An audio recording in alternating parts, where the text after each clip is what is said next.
Another vital feature offered by the WiKi-Scan is the ability to measure special features using the 2D image, which is automatically scaled by the 3D measurement data.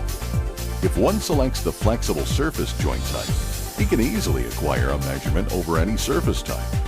Once the results are displayed on the screen, it is possible to measure an object on the 2D image using the special caliper tool available from the contextual menu. This caliper tool displays two small pointers on the 2D image. These pointers can be adjusted by touching them with your fingertip and moving them around the screen. The box on the bottom left displays the calibrated distance between the two pointers.